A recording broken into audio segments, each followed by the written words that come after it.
my name is Lumi and I work as the Country Promotion Officer here at the Consulate General of Finland in Shanghai. Welcome to our office. Actually, both Finland and China have a special place in my heart. Let me tell you why. Due to my family background, I've been traveling between Finland and China since childhood.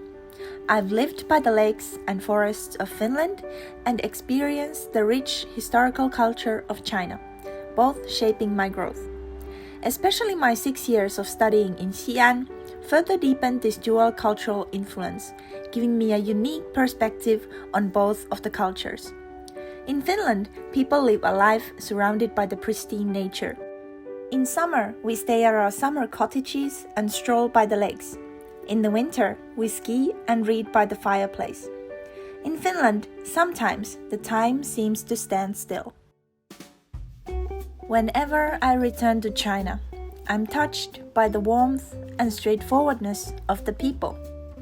In China, surrounding me are bustling crowds and the vibrant sense of life. A stark contrast to Finland's tranquil atmosphere. Most of the time, I can freely switch between these two different lifestyles. Yet, there are some moments when I feel that I need adjustment. 你国庆节放假吗？放假3天。你老外也放假？哦，有那老外，那蛮好的啊。跟你们一起放吧。那好，我感谢。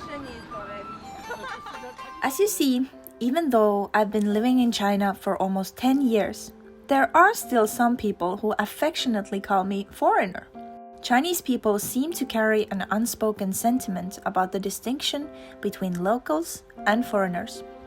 Old Mr. mentioned that China is celebrating her 75th birthday this year, and the diplomatic relationship between Finland and China will also reach its 75th anniversary in 2025. On this occasion, I've decided to set off to return to my father's hometown, Xi'an, Shaanxi.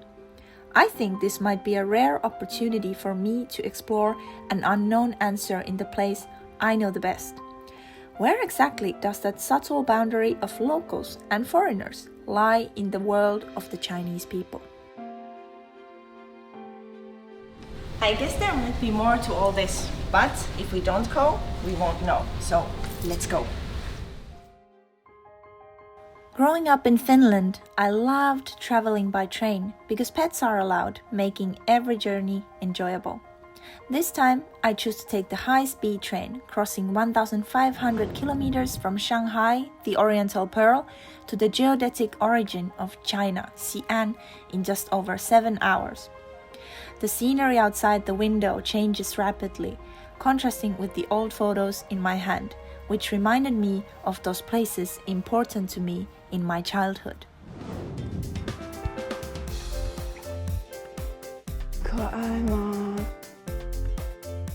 This is the first character I learned in Chinese. Pretty impressive, right? You can only find it in Xi'an. Wow.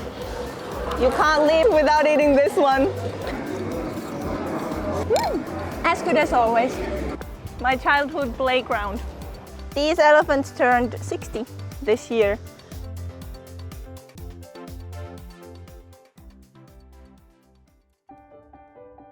Among these memories, the most unforgettable was my first visit to China when my father took me to see the Terracotta warriors. At that time, I couldn't find the words to describe the majestic terracotta figures. So this time, my first stop is the Terracotta Army. This is me when I was 5 years old and came to see the Terracotta warriors for the first time. Today, after 22 years, I'm back. As one of the 8 wonders of the world, the Terracotta Army is undoubtedly a magnificent chapter in Chinese history.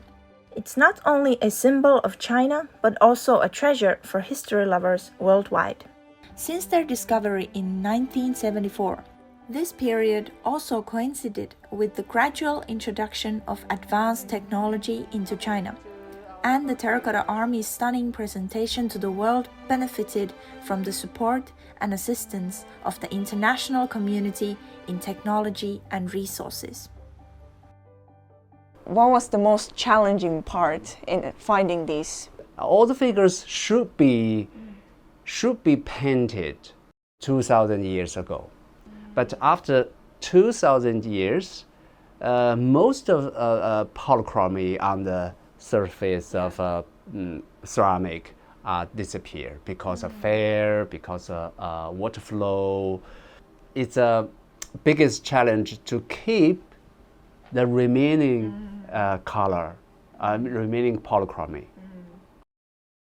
1990s, we cooperated with German colleagues from Munich. Yeah.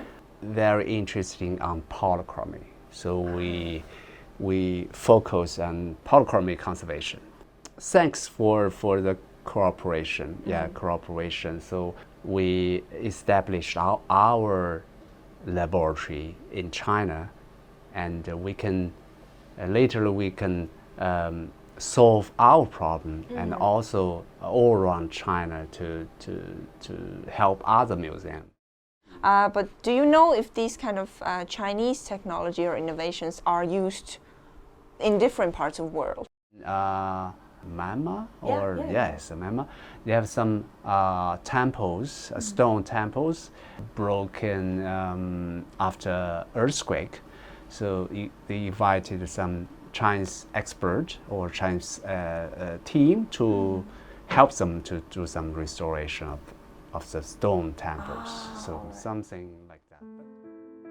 In 2013, the Vapriki Museum in Tampere, Finland, hosted an exhibition of the Terracotta warriors. On the opening day, it attracted over 300 visitors within just 2 hours, whereas typically the museum sees about 100 visitors each day. Today, the Terracotta Army site welcomes thousands of visitors every day. As the fame of the Terracotta Army continues to rise, tourists from around the world have flocked to see it, creating a tourism boom that China had never experienced before the reform and opening up. In response to this unexpected influx of visitors, Shaanxi's first expressway, the Xi'an Expressway, was built. You can see it on the opposite side. The first expressway in Shaanxi has now shortened the journey from Xi'an to the Terracotta Museum to just 40 minutes, becoming a quick passage to learning history. For over 20 years, it has not only greatly facilitated tourism, but also built a bridge for communication between China and the world. Behind all this is a remarkable person, Mr. Qi Wenshan, the former chief engineer of the Xi'an Expressway. Now, in his 90s, Mr. Qi can clearly recall the work at that time, as if those years are still visible before his eyes. 西宁高速从设计到开通车一共要了多长时间？您具体参与了哪些工作？想法是87年开始，就3-4年吧。90年的12月26号通车。西宁高速公路所有的分类式立交工程，都出自我的手。在这个公路当中，我还在设计院的时候，有引进非地核条款。那时候不但施工单位进行招投标，而且监理也使用招投标，这是一大先进。实际上都是世界上的整个全世界的一个监理制度的一个规程，而且这个制度一直指导着整个陕西省的以后的高速公路的建设。The adoption of FIDIC contracts marked China's infrastructure officially stepping onto the international stage, closely aligning with global standards. Finland's development of low-emission railway systems, green public transportation, and internationally funded wind energy projects, all adhering to the same international standard, have left a deep impression on me. Back here in Shaanxi, I stayed at the Golden Flower Hotel, the first international hotel in Shaanxi, built in 1985. Back then, many visiting scholars and experts from around the world made this their home base. I'm curious to see if I can catch any hints of the subtle contrast between local and foreign perspectives that's uniquely Chinese. Thank you. I have a reservation. Please this way. Okay, thank you. Where you come from? Finland. Nice place. A faraway place, I think, from Xi'an. Thank you so much. 当时的话是中外合资企业瑞士沙华管理集团这个团队。到了1993年的话，我们变成了由香格里拉管理集团。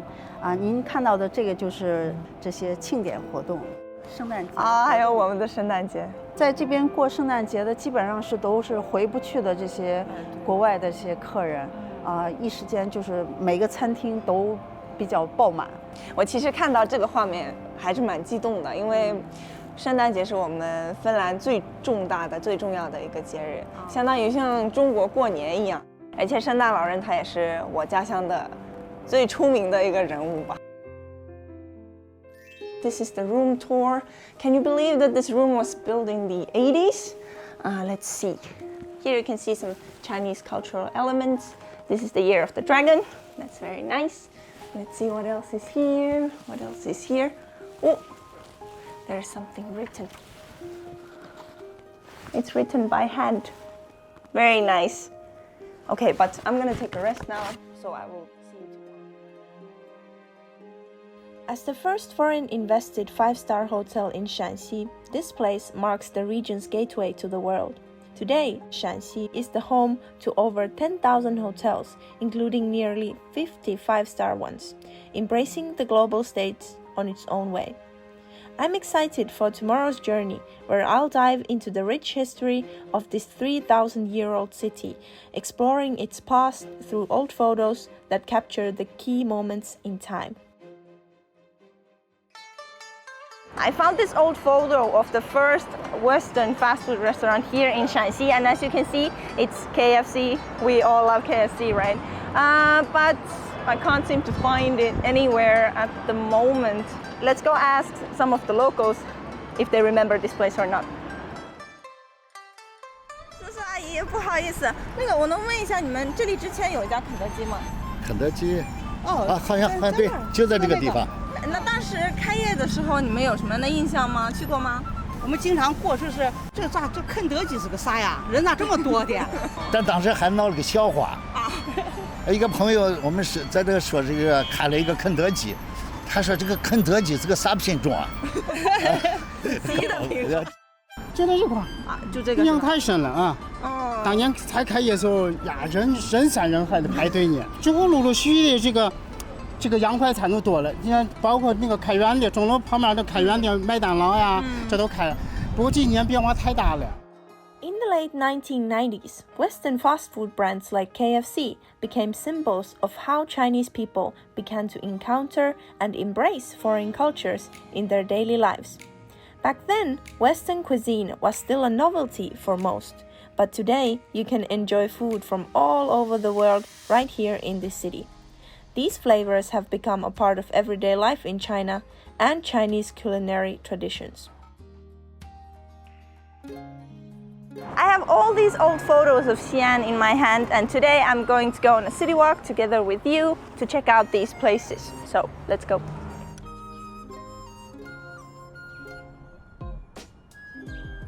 And as you can see in this old picture, you can only see like bicycles, a lot of bicycles and not so many people.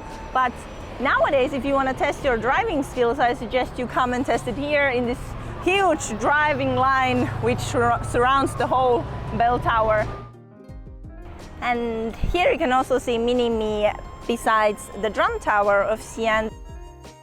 This station used to be the first station in Xi'an for buses, and it was only one line which went past many important factories, for example a steel factory, and then for example a pressing house. But as you can see in this old picture, it's actually quite funny. You can see the space between the people is quite long, and in Finland we like our own personal space, and there are a lot of jokes in the internet that Finnish people wait for the bus like this, so pretty similar.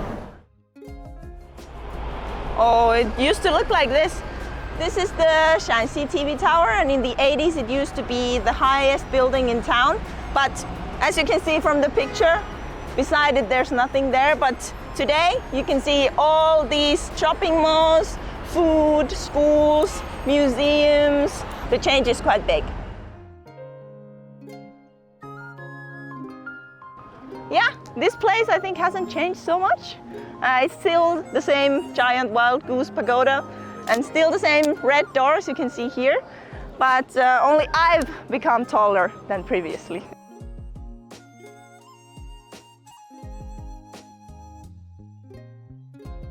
I have to end today's city walk here because my friends are waiting for me to go to dinner, so I will see you guys also at dinner.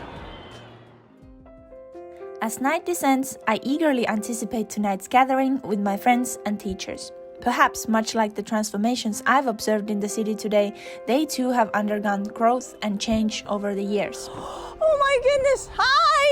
Long time no see! Oh my God! Robin, hi! Hello. Hey, it's so good to be back. Hi! Nice to meet you.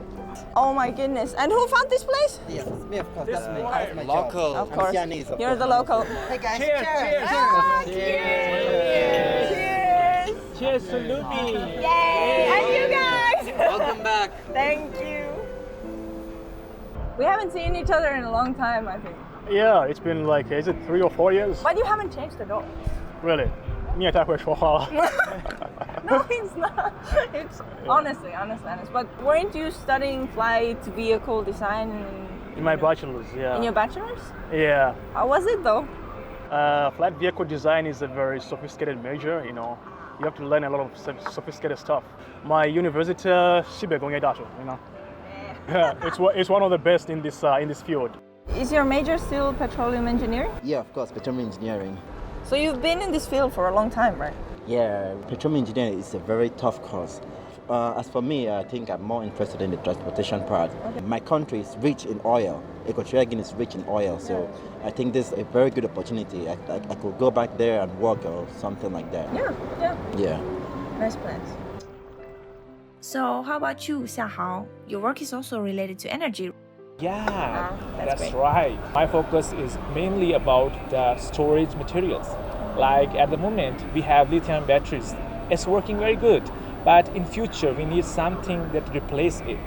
For that, we have some other options like sodium and potassium. And I think your field is really a future field. So what do you think about green energy? Actually, that is something the whole world is concerned at the moment. And if we work on this domain and we got positive results, it will help the whole world.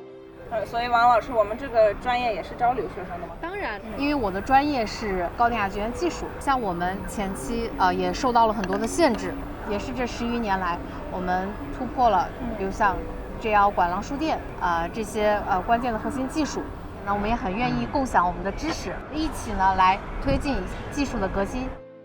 So Eric, how are you lately? Do you plan on staying here? Do you plan to go back or? Firstly, I'm thinking about to do my master's degree, maybe in a bigger city like Shanghai or Beijing, because I think there are more potentials over there. Yeah, I think Eric raised a very good point there. Yeah, that's true. But how about you, Robin? What's been up lately? Oh, very, very busy. I had 20 days back in England recently. Just flown back 3 days ago. But that's nice though. How's life in Xi'an lately?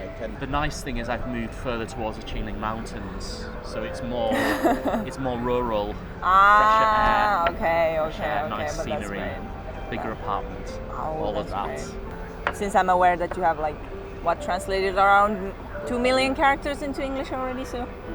I never counted them all, but that's come on. a rough estimate, I'm told. So, wasn't your favorite also about Qingling Mountains or something like that? Oh, you remembered that?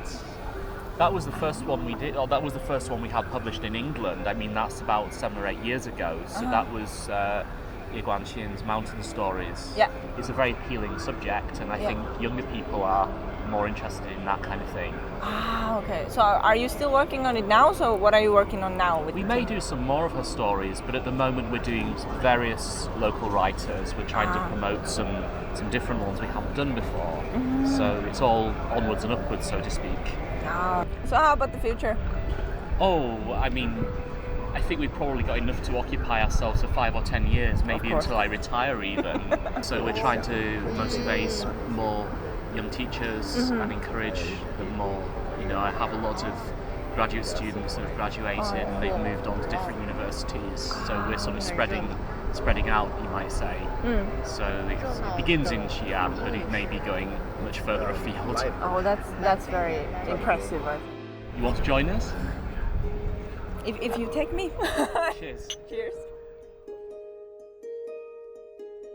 Looking back on my studies in Xi'an, I've observed the city's rapid technological innovation and experienced the openness and inclusivity that Chinese universities have extended to international students in recent years.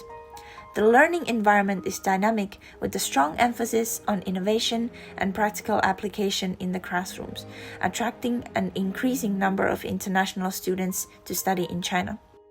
I believe I have found the answer. In the hearts of the Chinese people, the distinction between locals and foreigners has long since blurred. Despite being affectionately called a foreigner, there is no feeling of opposition or exclusion associated with this term. In this sense, China embraces the world with its broad-mindedness, and the world responds warmly to China. No matter how people call me, I can deeply feel that strong sense of kinship and belonging. And no matter if it's Finland or China, I am happy to be going home both ways. I want to sincerely wish my second home country, China, a happy birthday. I also hope that the friendship between China and Finland will continue to stand firm in the time and the world's changes.